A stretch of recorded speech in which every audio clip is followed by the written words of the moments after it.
Hi and welcome to Your Irish Connection, where we're having chats about how we do these Irish spirituality things.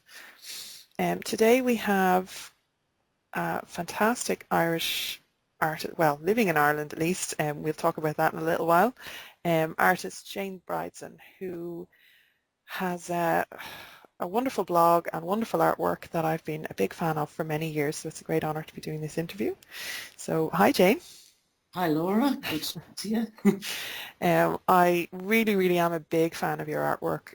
Back from when you illustrated a book on trees with Marion the herbalist. What's her name? No, it's wrong. Yeah. Long time ago. Very long time ago. That must be 20 years ago, Jane, is it? No, it's not quite that long. No. No, not 15 anyway, though. At least 15, yeah. Yeah.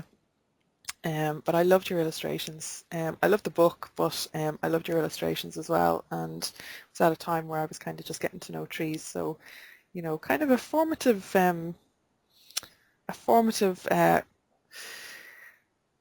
effect on how I would imagine the she and the spirits of trees, because for me, like, your artwork was really kind of hitting all the right notes.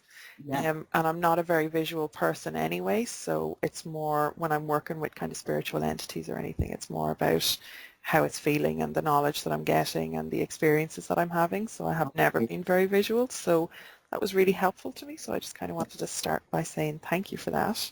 Oh, thank you. I mean, really good, because it was only a very small book, but the intention behind it was lovely. Yeah. And it's a really nice thing to do. Yeah. A partridge, Marion Partridge. Marion Partridge. Yes. Tip of my tongue. Okay, so we can start with the first question. When and where did your interest in Irish spirituality begin?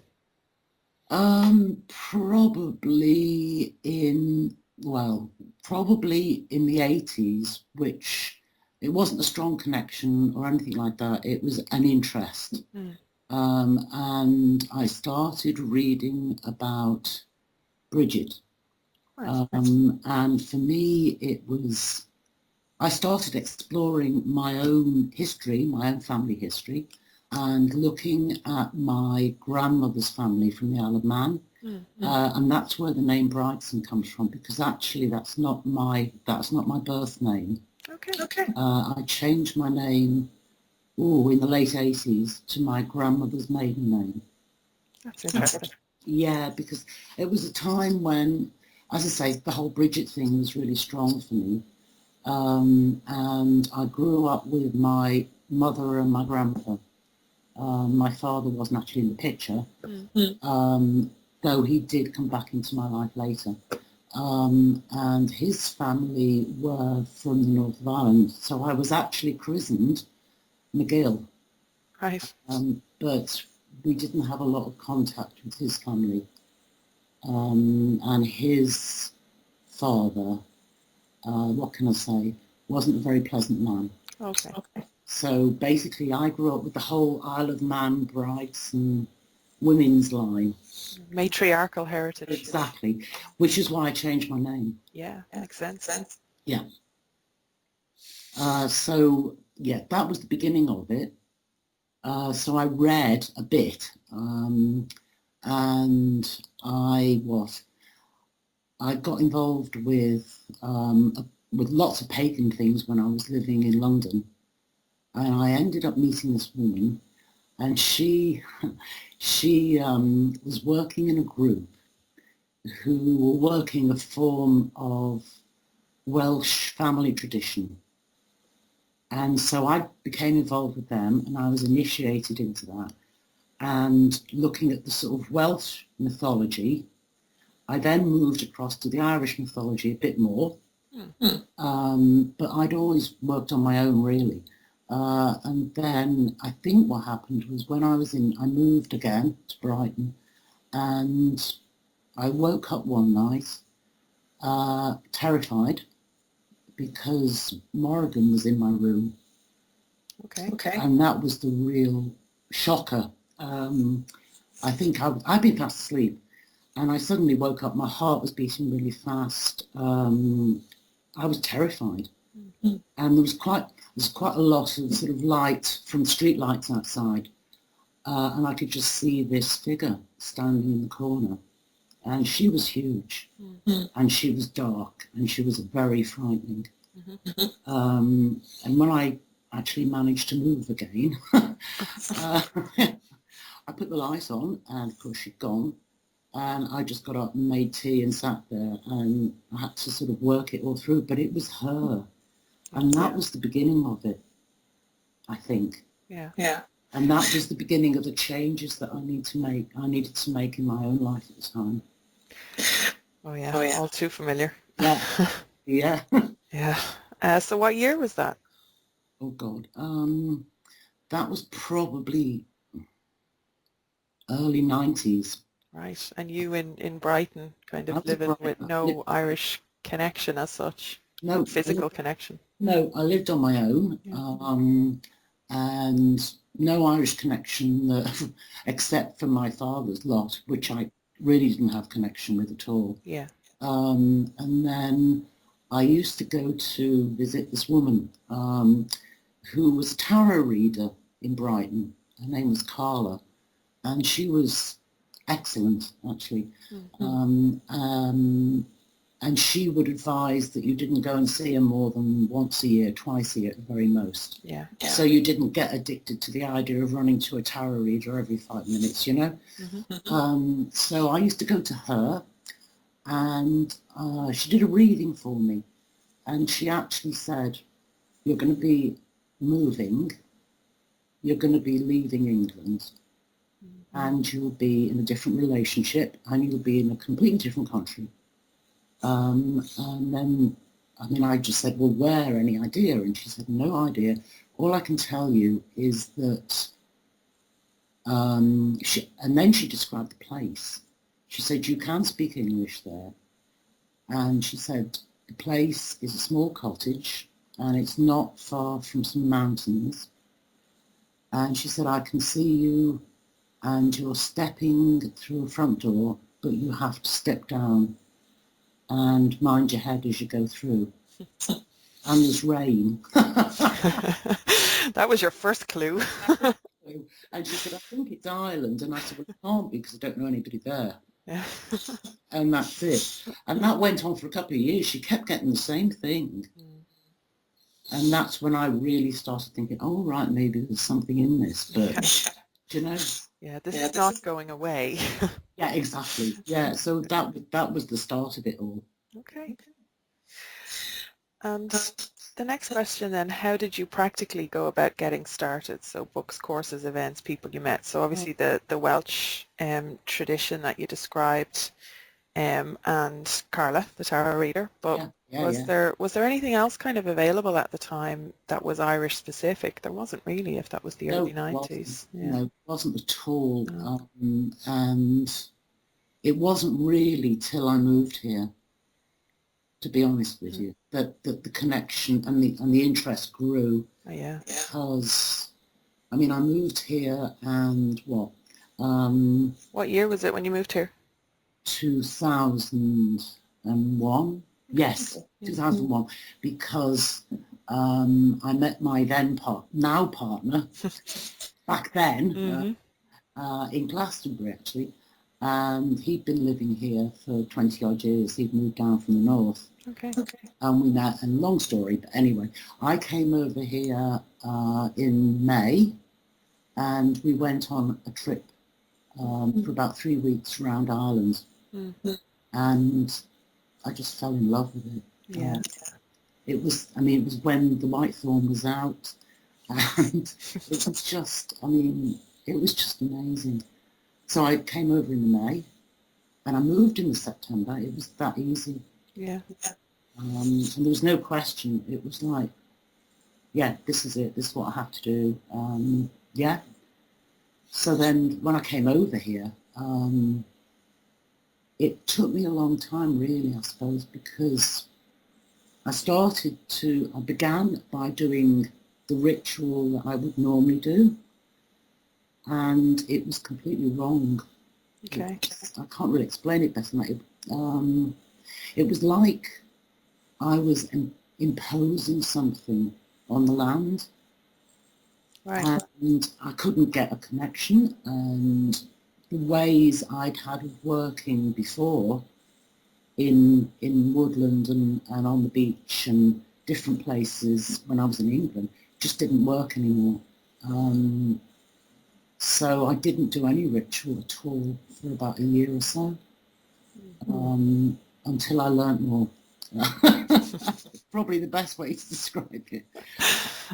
I was quite lucky because there were a few books here when I moved here. There was, let me think, there was the Festival of Lunacy. Here, as in the cottage that you moved in? Yeah. Really? Yeah, so that was here, and that was brilliant. Yeah, that's an amazing book. I still haven't read all of it, mind Yeah, you. You know. it's pretty dense. Yeah, it is. So that was really good. What else? Oh, the Sacred Isle. Oh, the Hogan, yeah. Yeah, I bought that. I think I saw that in the shop on Tara, and that was amazing. That really opened my eyes. Yeah. And then somebody lent me a copy of The Landscape of the Slieve Bloom, which is by a local author, Dr. John Thean, and that was very much to do with the land here, and some of the mythology and folklore, and it was those books really that started me off. And then yours came out, of course. Irish Witchcraft came out, which I got, and I think that was really the start of it properly, because that was the start of the research and reading and helping to understand why I couldn't make a connection. Yeah. And as I was saying in the interview yesterday with Morpheus, you know, like as an author, you end up writing the books that you need, that aren't there, you know. And Exactly. That Irish Witchcraft book was the one I'd been looking for, you know, the kind of 10 years that I'd been working at that point, and kept waiting for somebody else to write it, you know, and nobody did. So it was kind of it was kind of down to me. And the workbook then, the practical guide, was the same, you know. It was just yeah, so, well, I didn't realise that that you'd read that first book, and I'm delighted that it was of help to you. So, were you involved with the pagan scene at all then, or? Yeah, well, yes, I was, to an extent. I mean, my partner is a Druid, and so I would celebrate sometimes with them. I was involved upon Tara with the summer solstice celebrations that Janet Farrar organised. But really, to be honest with you, I'm more of a solitary. But Janet actually put me in touch with a woman called Fiona who lives the other side of the mountain from me, and she was looking to learn more about ritual, which is why she'd gone to Janet. And Janet had suggested she got in touch with me. So anyway, we met up, and it was great because Fiona is wonderful, and we did ritual together, and I passed on the stuff that I knew.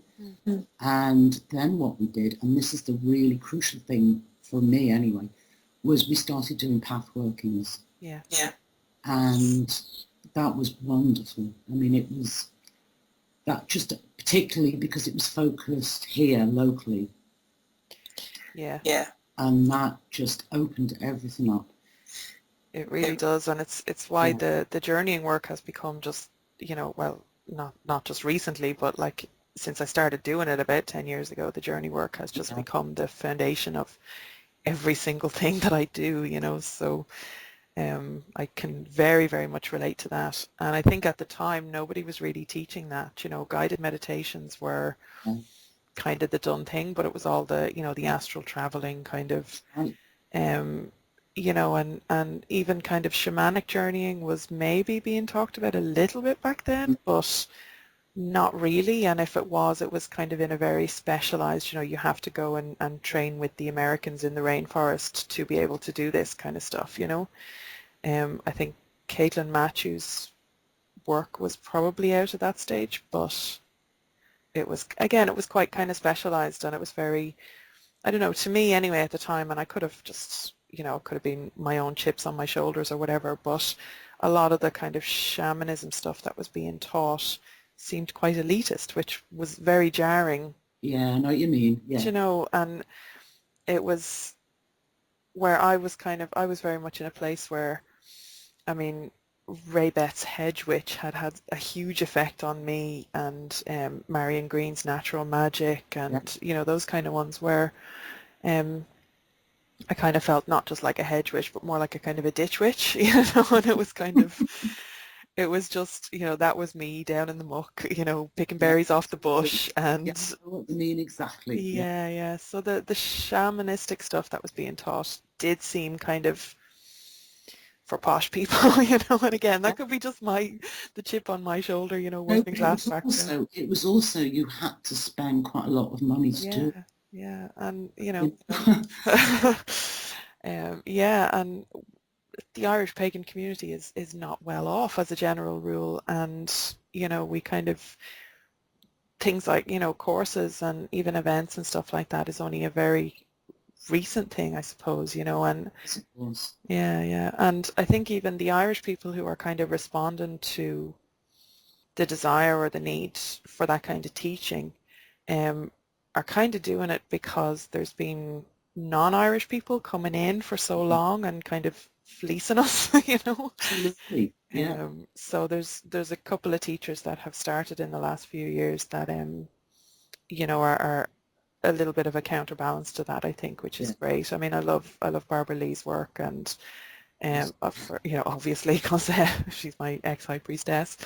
Um, but you know, there's a couple of other people who are teaching stuff, and it's just it has been much needed, but it just, there was nothing really, unless you were going, you know, foreign. There was nothing really Irish available in our communities at the time. You know, I mean, the moot had started in the late 90s, the first monthly pagan moot. Yeah. Yeah, I mean, because I'm right in the middle of the country, yeah, literally, yeah, and miles away from anywhere. yeah, It was always really hard for me to get to things like that. yeah, of course. And everything was Dublin based, you know, if there was Yeah. anything going on, it I was think Dublin Midlands based. has got even less. Yeah. Yeah. Maybe if you were in Cork or Galway or Belfast, you'd Yeah, get something, exactly. but Yeah. yeah, so, or Wexford. Wexford's a bit of a hot spot, isn't Well, that's good. it? Yeah. But even that, I suppose, is only relatively recent. That's only in the last kind of 10 years when, you know, Deirdre Wadding has started doing stuff, and Vinnie Woods and Yeah. a couple of Luke Eastwood, a few others.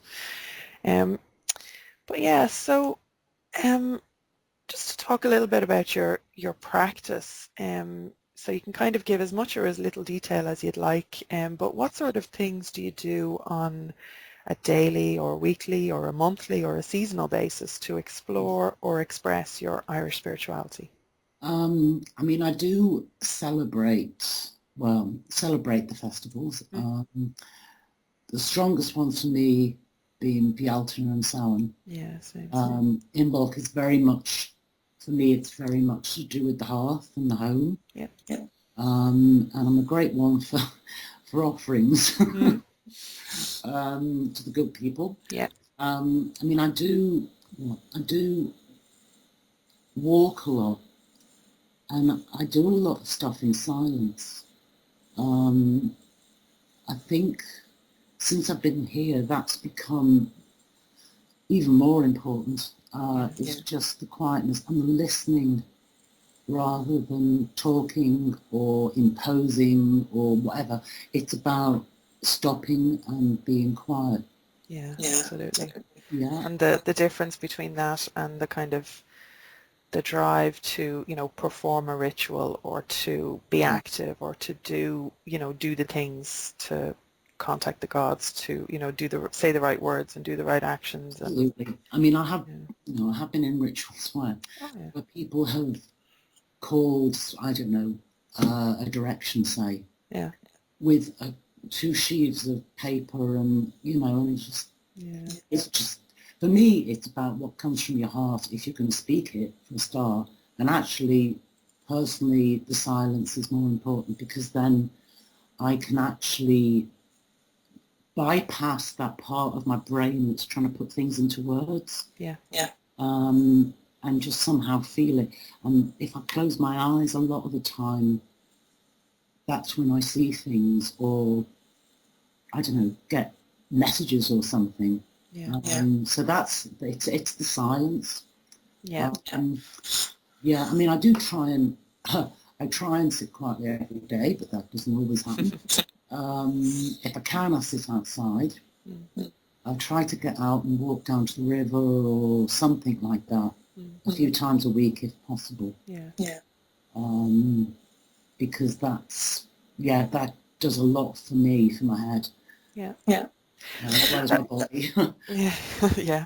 I think that shows in your blog and in your work as well, because the experiences that you're having, then you're able to communicate those and to share them. And from the outside looking in, there's a lot of kind of valuable stuff happening, that other people can kind of look at and share in. I mean, vicariously, obviously it's your experience and it's your practice, but make those connections with what you're doing and kind of maybe what's happening to them. And there's been a couple of times reading your blog where it's really kind of touched on stuff that is very, very familiar to me, but I've never heard anybody say before. So that's been really, and that's been really useful to me, because I mean, not so much now for me personally, because I've so I've been doing it for a long time, obviously, but I've also been teaching and guiding so much that I've gotten a lot of feedback from people. So, and working in groups and running festivals and events and everything. So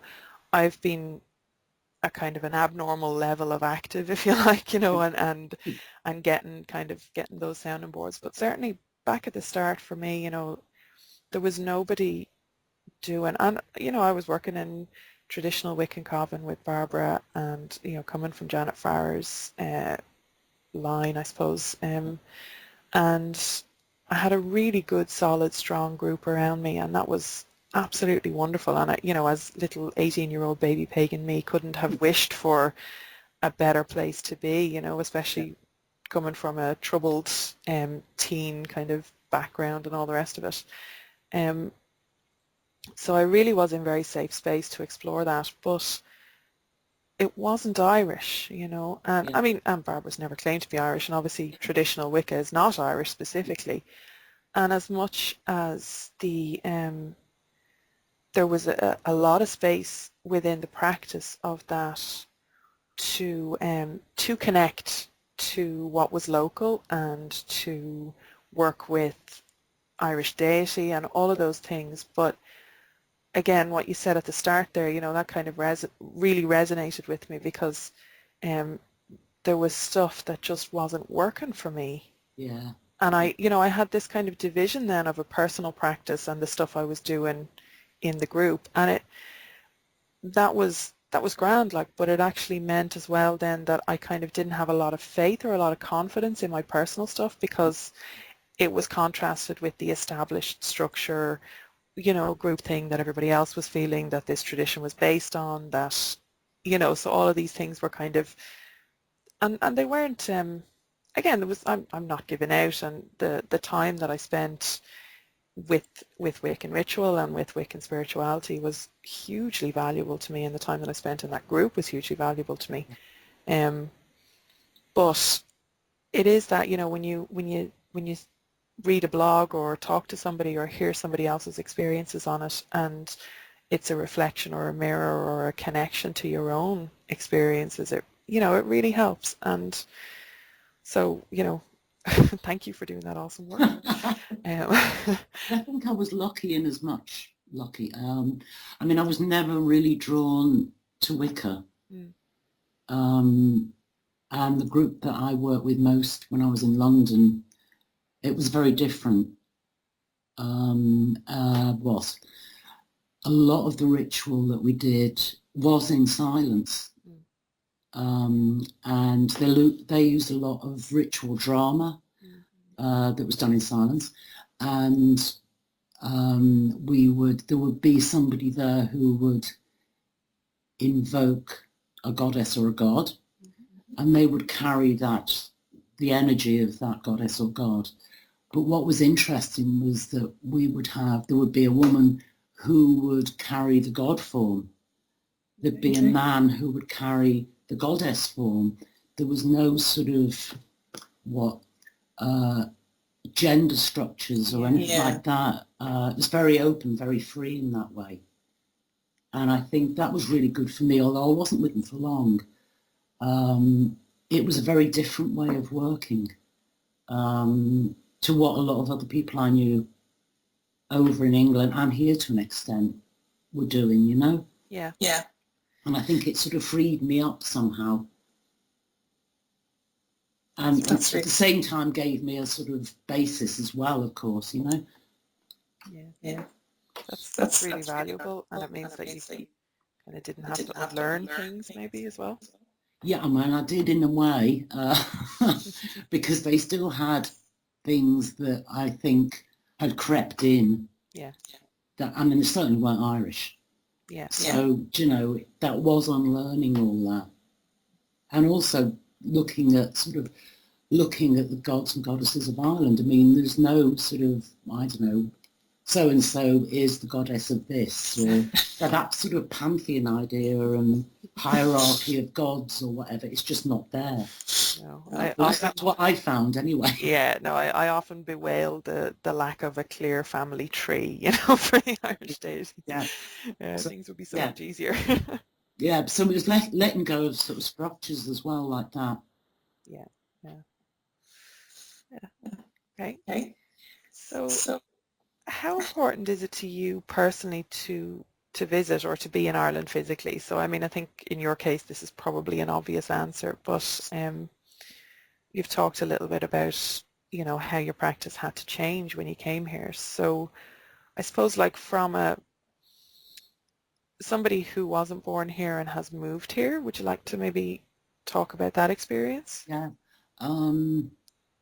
Obviously, it's really, really important for me to be here. I can't imagine being anywhere else. I don't want to be anywhere else. And my connection feels so strong to where I am because I live on this land. I don't know, I just don't think I could leave, and I couldn't work in the way I work anywhere else. No. It's just that important to me. I mean, I have been known to go over to England because I have to in the past, and it did actually feel like an alien country to me. And I did actually experience quite a lot of racism. Okay. Because I said where I lived. And that was really shocking to me, you know, whereas I never have experienced anything like that here. Yeah, it's just so different. What else can I say? I mean, this is it. This is my home now, and that's that, you know. Yeah, and I think it's really interesting that you said you said about one of the books that had a big influence on you was the Slieve Bloom, you know, and exploring the local landscape, written by a local person. I think there's a huge kind of untapped wealth for pagans or spiritual people in Ireland with the, you know, the local kind of historical societies and those kind of hobbyists who write books. You know, that local author crowd that you'll find, you know, in local libraries really, or, you know, their books on sale in the local Spar, or, you know, that kind of thing, where there's a huge amount that's available in those kind of resources, and tapping into that local energy, you know, and even talking to Morpheus yesterday and to Mórrígan, you know, one of the things that was coming up very strongly was to, you know, to be where you are, and to, if you're somebody who's outside Ireland who has a longing to be here or grow to be here, and you can't make it for whatever reason, and again, you know, there's so many reasons why people might not be able to get here, then, you know, you really have to start where you are and figure out kind of what's going on locally that you can kind of tune into and get to know. And I think that applies across the board. It's very relevant though in Ireland because the magic is so strong here and the energy is so strong, and I think it makes it makes it a little bit scarier, but it also makes it a little bit easier because it's so available. Yeah, that's right. I mean, when Fiona and I were doing path workings together, what we'd do is we'd go somewhere locally to a mound, Xi'an, and we'd visit and different times, and we'd just sit there in silence. But when we came back, our path working was always based in that mound. Yeah. And the idea of, because there's local folklore here about tunnels leading from the mound to various parts of the country, it sort of extends out. Oh, cool. And that's that was local folklore, and I've read quite a bit about that recently. So it feels as though finding something local that's really strong for you, and then moving outwards from there across the land to other places is really important. And I think that can happen anywhere. Yeah. Not just here in Ireland. Yeah. It's really important. Absolutely. And the journeying aspect of it is so important because, I mean, obviously I work a lot with the other world, and I talk about, connecting to the sites through journeying is happening for me a lot through the other world version of Ireland, which is then accessible to anybody else. And it's a lot of the work I'm actually doing with the Patreon at the moment, where there's these monthly journeys happening and monthly site visits and reports and all that kind of stuff, but they're all kind of tied in together. So people are actually able to access through journeying then the sites that I'm going to visit, which is leading to some very, very interesting experiences then from the patrons. Yeah, and it's something that I've always kind of wanted to do, but I never had the structure for it before, so I'm really delighted with the Patreon. It's kind of like a little club that I have going on, which is brilliant. But it's also kind of like running an online group, which I didn't really sign up for and wasn't expecting, but at the same time I don't mind because that's what it is, and it's amazing. But it's kind of like having monthly coven meetings, for want of a better description, with these people, and again just facilitating that connection to Ireland from wherever they are, through the journeying. And obviously the site reports, then there's photographs and videos and a full-on written report as well. So whatever level people want to kind of sign up for, that's fine, but the journeying is like that. I kept that at kind of the lower end of, the financial commitment, because I think that it's actually the most important part almost of what we're doing, and it's important that be the most widely accessible. There's the stories, and then there's the journey, and you can get all of that for, under $5 a month, which is, sorry, I don't mean this to turn into a Patreon ad, but just to kind of to illustrate like that the connection to place is so important to the work that I'm doing. And even for me personally, going out and exploring my own island, like, which, I mean, I had 3 kids very young, and I didn't get to do a huge amount of traveling around, and there's certain sites that I know really, really well, but there's a lot that that it's on my list and I must visit it someday, and usual thing, like, so so that's fascinating, to actually find that local base and then work from there. Really resonates with me, And I think we're really lucky in the fact that Ireland has so many places. I mean, it's so rich. In places that have not been excavated or discovered, or particularly in the Sleep Blooms, we don't have tourists here. People don't really come here. And so those places are still there, and that's wonderful. We you had a tourist in August, myself and my son and my partner John. That's right. We went to the Sleep Blooms, which was amazing. And again, one of the things that I'd never been there before. I'd been we used to go from Dublin to Clare. My family's from East Clare, so we would go from Dublin to Clare and pass by, Kinnity and all that kind of stuff. But we'd never really stopped other than for, pee breaks and that kind of thing. I know what you mean, But Connell, my son, said that he wanted to go wild camping for his birthday, and his requirement was that there was going to be no people, and he wanted trees. And then, the day we were going, he said that he wanted a river as well. So I had to kind of try and figure out a campsite when it was getting dark on a Friday evening. Is this going to actually work? The Barrow? Yeah. Yeah. No, we were up. Where were we? We were close to Kennedy, actually. I had a river barrow experience. I had to go for somebody. I was doing spiritual fixing work effectively for somebody. So I went and had a river barrow experience with that. But the wild camp was actually in the mountains. It was in one of the kind of the forest regions, if you like.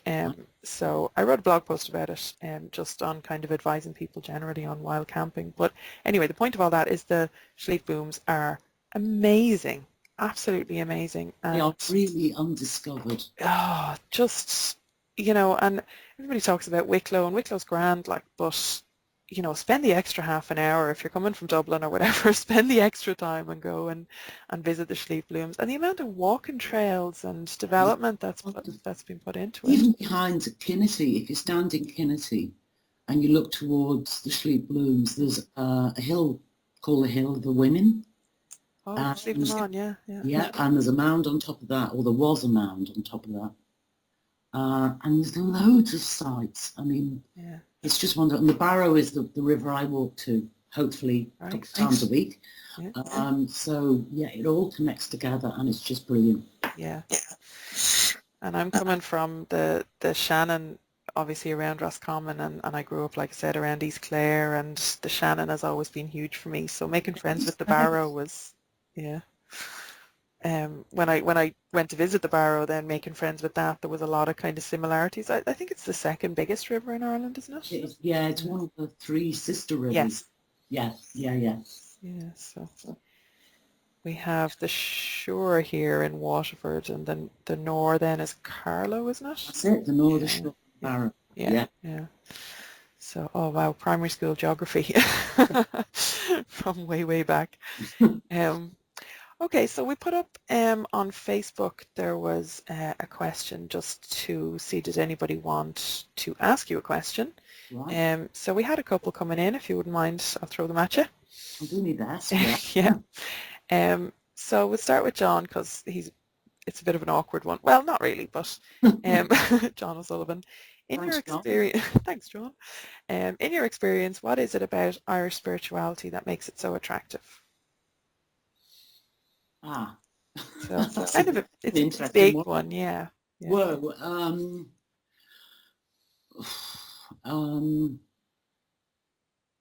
For me, I think it's because it doesn't have the structures somehow. It's more, there's a freedom, there's more of a fluidity to it. I don't know whether I'm explaining this very well. No, I'm very much resonating with that. I mean, obviously it's very much about the place and the land, but it's also about the good people. It's about how everything sort of meshes together. But not in a terribly structured way. If that makes sense. Yeah, it's more a pattern than a structure.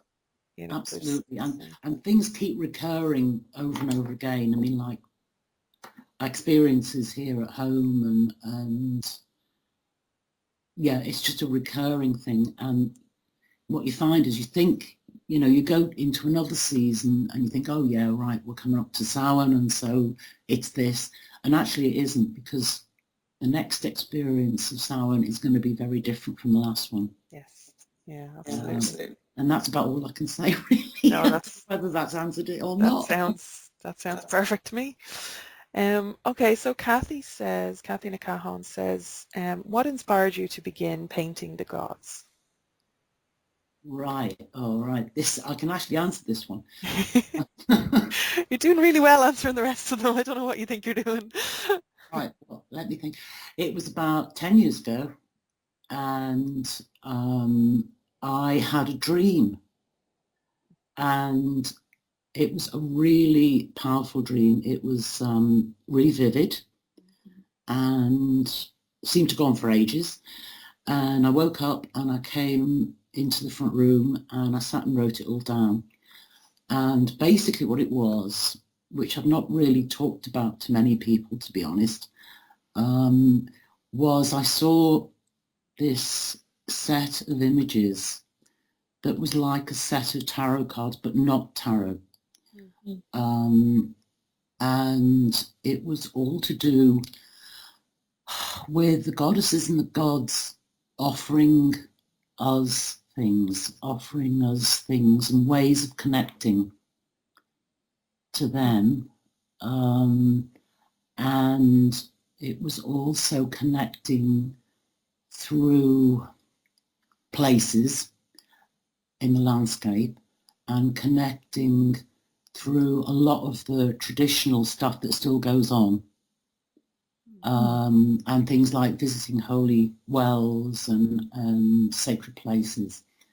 So anyway, I had this dream, wrote it all down, and it sort of became a lot clearer over weeks and months, and it turned into 39 images, of which the goddesses and gods were the major ones. And so they were the ones that I began with. And what I wanted to include was the places in mythology and folklore that were associated with the various goddesses and gods in the landscape that we can still go to now. And then from that, I wanted to include some of the traditions and the skills that still carry on and have done over the centuries that somehow link in. That's all I can say. That was the inspiration, and that was 10 years ago. I'm still doing it. I still I'm having a rest in between, and I have commissions in between, and I do other things, but the basis is still there. I mean, I don't know when I'm going to finish. I don't know whether I'll ever get to publish these cards or whatever. I don't know whether I can actually write something to go with it, but I still have to carry on doing it somehow. Wow. That's sounds a bit weird, I know. No, it doesn't sound weird. It sounds like exactly how they would be working, to be perfectly honest. Yeah, well, I'm a bit of a loss, actually, about the practicalities of it all. The financial side of it all, obviously, but I'll still carry on. So I still go back to it because it's still there and the work needs doing. The work you need to do. Yeah. Well, thank you for sharing that with, me and 5 million of your closest friends. Sharing your secret with... No, but that sounds amazing, and it's I think that there's definitely a market for it, so I look forward to seeing what comes of that in the future, and I think it's one of those things where you keep doing the work that you're supposed to be doing, and the right opportunities, in my experience, and I know it sounds very hokey and flaky and a bit the secret, but the right opportunities do kind of present themselves, and you get shown or told very, very clearly that this is the one you should be taking up, and as long as we're kind of brave enough to accept that and aware enough and awake enough to hear it, I think that's what we need to do, and they'll do their bit and we can do ours, Yeah. So Morgan Daimler says, I love reading Jane's blog, sames, especially when she shares personal experiences. What does she think is her most memorable experience with the other crowd or at a significant location she visited? So there's probably a lot, but what's kind of coming to mind for an other crowd experience or a site experience that you've had? I think from the site experience, from the start, that was a long time ago, and I went up to Loch Crew, and I was really lucky because there were a group of women there, and they had the key, and they'd opened Cairntee up, and they'd been in, and they'd left it open for me and the other people I was with. Mm. And we went in one by one. I was the last to go in on my own. And I just knelt on the floor. And then I just had this incredible connection. I've never had it anywhere else. Mm. And it just reduced me to tears. It was just this feeling of, I mean, it's a very womanly sort of place, Yeah, in my experience. very much so. Yeah, and it was very much a connection to something really ancient and very female. And I just had this message that if I was ever unsure, if I'd ever doubted that there was a connection in the land and that the goddesses and gods were alive and still around us, then this was my proof. And that was the message. I was on saying tears. Yeah, That was so moving. It was incredible. that's powerful. Thank you for sharing that. Yeah, so it was county. It was just incredible. Slieve na Caille. Yeah, and she is there. Yeah, I mean, she is. She is so strong. Yeah. Yeah.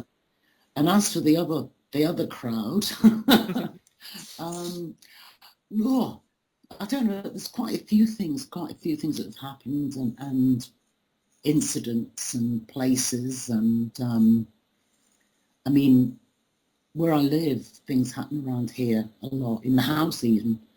I remember when I started working, going back to the paintings, when I started working on them in the studio, I was on my own down there one day, and it was summer and the door was open and it was lovely.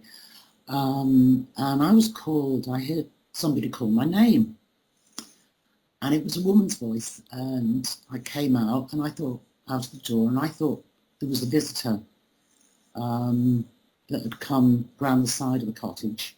No, nobody was there. And then I looked across the fields, and my neighbour, I couldn't have heard her from where I was anyway, but I looked and she wasn't out. So then they called me again, and they called me 3 times, just my name. And I just sat there and went and sat under the white thorn in the garden. And that was it. I just knew they were about somehow. And there wasn't anybody here. There was nobody, you know. And it's been things like that. Things go missing. Yeah. I found it's particularly strong around Samhain, I think, for me.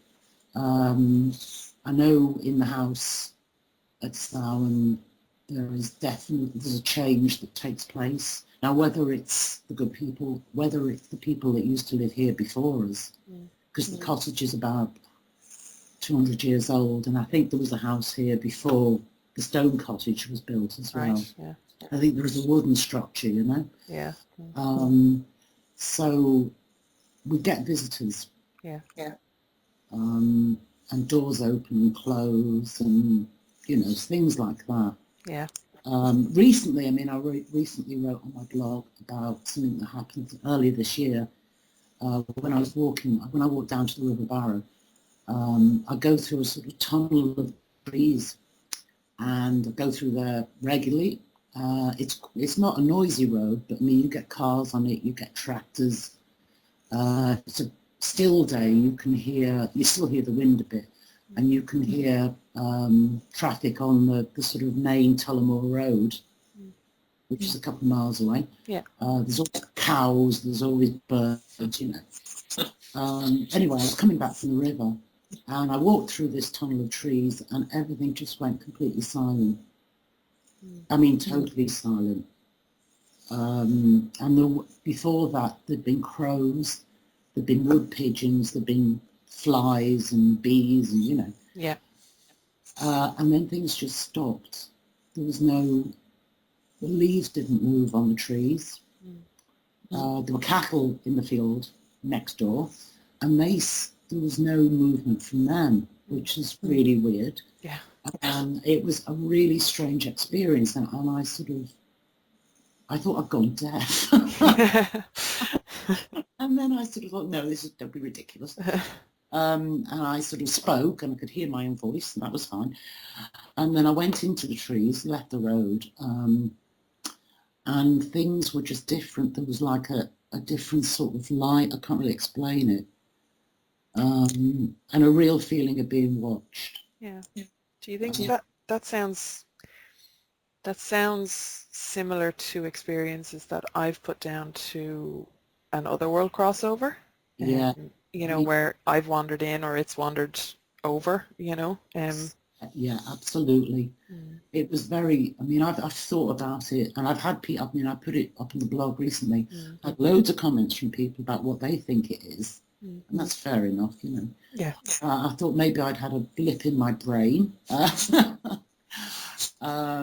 But it was just, I mean, it was another world, you know, and it was definitely that as far as I'm concerned. Yeah. I mean, I actually spoke out loud, and I said, you know, who's there? Look, I'm here. If you want to tell me anything. And I just stayed quiet, but I got absolutely nothing. And I did feel as though I was being watched. There was nothing there that I could see. And I started, after a while, I did start to get worried.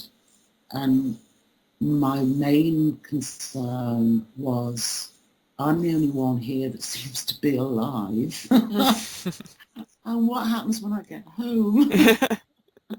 I mean, is it all going to be completely different? Yeah. I don't know. It's just mad. So anyway, you know, eventually I thought, no, come on, cop on, and just move. So I started to walk out of it, and as soon as I came out from under the trees, everything was back again. Right. And yeah, it really shook me. So I managed to get home, have a cup of tea, and write it all down. Yeah. But I mean, that recently, I think that's probably been the strongest thing to happen. Do you know, the one that lingers with me? But I've walked through there loads of times, and it's not, you know, it's not wild nature. It's not right up on the Schley Blooms. It's actually not that far from where I live. And that was really bizarre. But good in a way. Yeah, and it's one to watch, and that's the kind of thing, that's the kind of experiences that I always find that they don't necessarily make sense when, you know, they're happening in isolation, but you have to watch out for the patterns of them over time, you know, and figure them out then as you go. And, you know, even kind of divination or holding space and seeing, you know, seeing what comes, and, you know, being silent as you were describing earlier, depending on how actively you want to go and try and figure it out. But generally when something like that happens to me, it's kind of like, okay, so that was weird, you know, catalogue it the same way you did, and, you know, maybe talk to people and see what the opinion is. But generally it's just a case of, for me anyway, just kind of waiting for the next thing, and, you know. I mean, I did think, I did look at the old maps to see if there was anything near there, because it's not far from the Barrow. And the road sort of between the Barrow and the remains of Loch Kathleen, which is a lot smaller than it used to be. So it's between water. And I thought, well, maybe there was a mound there or something. And I looked at the old maps, no, nothing. Unfortunately, my neighbour, Jim, I got a lot of information about local folklore and stuff. He passed away a good few years ago. Right. So I couldn't ask him. So I think you're right. It's a matter of just cataloguing it and seeing what comes now. Yeah, and the other thing that I would have, again, if it's more kind of an active thing that I want to go and explore it rather than wait and see, I would often do like a series of journeys. So go into the other world, find the, you know, the other world version of that spot, and kind of sit there in the other world specifically and see what happens, you know. And but I find that stuff like that, again, if, you know, if you're supposed to know something, they're not subtle, you know, and you'll know. And this was a heads up, it sounds like to me, heads up and kind of wait and see what happens next, you know. Yeah, I mean, that's how I'm starting to view it as well. Yeah, yeah. So I look forward to the developments on that, shared on your blog.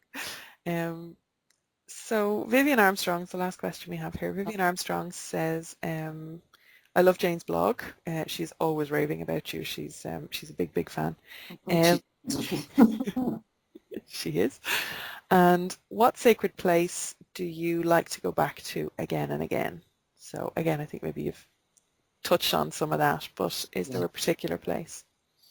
There isn't in as much really. I mean, I do go back occasionally to Mechanic, but I've not been there for years.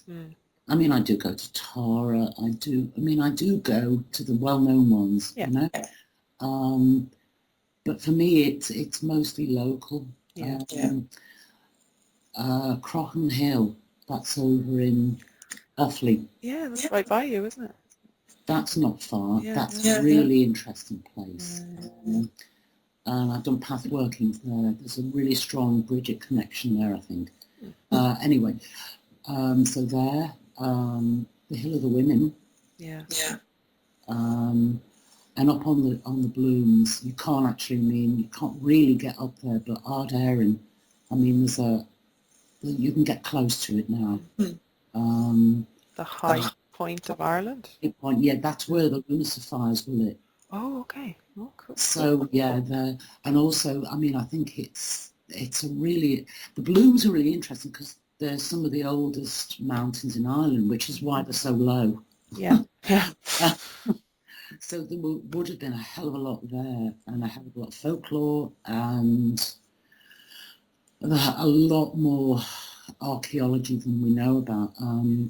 But I mean, a lot of people left that area. A lot of people didn't survive up on the Blooms. And the wee communities that were up there, a lot of people died. A lot of people moved out, and so much was lost. You know, so there's a lot there to rediscover. So I think it's the Shirley Blooms as a whole, really, that I go back to time and time again, and the water, the river. Good answer. So the bog. We've got a bog. We've got a local bog. It sounds a bit weird, but no, my local bogs back in Roscommon were very interesting places. They are, absolutely. I mean, because I wrote recently about bog oak, and I started driving across the bogs in the Midlands, and it's amazing. I mean, they're so rich with flora and fauna and all sorts of things. But yeah, there's a strange stillness there. And there is some sort of connection there to the other world, definitely. Well, they're between places. They're absolutely, earth and water, so. Absolutely. So yeah, my local bog as well. yeah, 100% with you there. Do you find actually, I've never really heard anybody say this, but my experience with she, or you know, the good folk of the bogs, are that they're a very particular kind of breed that live around the bogs, and I've had experiences with primarily like water she, if you had to kind of class them, but they're very earthy as well, obviously, and they're scary as fuck. Like they really are, you know, and there's a lot of really scary she in Ireland, you know. I was going to say, what's the word? I don't know, dark? No. Yeah, it's very, very different. I did look up some of the folklore. You know, there's a lot of folklore now online, and I did try and find stuff out, you know, about my local bog and some of the folklore about the Midlands bogs. There isn't a great deal, but from what I could find so far, there's a lot about the she actually moving people from one place to another. So you start out somewhere and suddenly you're on a bog, and you wake up on a bog and you've been moved. And I find all that very interesting as well. Yeah, there's definitely other world things going on there. Yeah, there is definitely. Plus the fact that there was a lot of stuff about dyeing children's clothes in bog holes to keep them safe, you know, and stuff like that. So it's fascinating. I mean, I think I probably need to do a lot more work there. My theory, and it is just a theory, on the dyeing of children's clothes in bog holes to keep them safe is that it's effectively camouflaging them from the bog she. Yes. You know, and it's simple and complicated all in one, but you know, similar to the, I suppose, the Samhain traditions, the trick or treat, you know, where you dress them up to keep them safe, you know, where they're, you know, or the, I suppose the modern version of it is where, you know, you're trying to get through a zombie horde and you have to kind of coat yourself in zombie guts to do it, you know. Yes, I'm with you. Yeah. So that makes a lot of sense. Yeah, that's always been my kind of take on that particular tradition. Sense. Yeah. So, good common sense bog lore. So, next question: if you could make every person beginning this path read just one book, what would it be? So, if you could kind of guarantee that everybody at least had this basic starter. Now, obviously, they'd read more books, you know, but if you had to choose just one, then nobody has chosen just one, so don't be too worried about that. I think, well, definitely it would be your book. Oh, okay. I did not put this question in here for people to keep recommending my book, just FYI. I mean, I just wish that it had been there when I began. I know that, Irish Witchcraft was around soon after I began, but your guide to Irish spirituality, definitely. And also, I wish that I had read Morgan's books and that she'd written them years ago as well. Because, especially The Goddesses and Gods, because actually that would have saved me so much digging and research. So yeah, as a starting place, that was brilliant. What else? Oh, your man's book, Year in Ireland, about the festivals and traditions. Oh, Mark Graham. No, Danaher. Oh, okay, Danaher. No, I thought you meant a year of festivals. Is it Kevin Danaher or Michael Danaher? That's it, Kevin Danaher. Kevin Danaher, yeah. That one is amazing, yeah. Yeah, I think that one, because I know it just gave me a basis in which to move out from. Yeah. I'm trying to think, is there anything else? Sacred Isle, obviously. Yeah. I think that was it, really. Yeah. At the moment, I'll probably think of more later when you're gone. It's a good solid start anyway. Okay, so the last question then is, what advice do you wish someone had given you that you would like to give people starting out on this path? Probably not to be in any rush, because I think that's what I did. I think I tried to rush it and I tried to impose and it didn't work. I think the idea of actually sitting, listening and keeping quiet is really good. Yes. Walking is another good one. Yeah. And getting to know your local area, wherever it is. Yeah. You know, and doing research into that. And reading, of course. Reading, of course, yes. Oh, I am 100% behind every single piece of advice that's there. And I think the, taking things slowly, I think it's it's something that people coming from outside Ireland always comment on when they come to visit, is the slower pace of life. Yeah. And I think it's very much a part of our culture. And I think that's because that's how, well, my theory is that we always approached our spirituality that way as well. And that's why, everything is slower. Or even if we're telling a story, we have to go halfway around the garden to actually get to the point, And Geez, that mean I've just done that? No. No, I found your answers But that's the thing, even if you were doing it, it's storytelling, so it's always interesting. It's not that you're boring anybody, you know. Well, she says, knowing that she frequently does that, you know, so hopefully I'm not boring anybody. I think there's as well, actually, but just popped into my head. Yeah. I think you have to look beneath the veneer of Christianity that's here, because actually a lot of the traditions still carry on. Yeah. I mean, I think I met a woman, she'd come over from Glastonbury and she contacted me, and she was from South Africa originally, and she moved over to Ireland, and she wanted an immediate connection.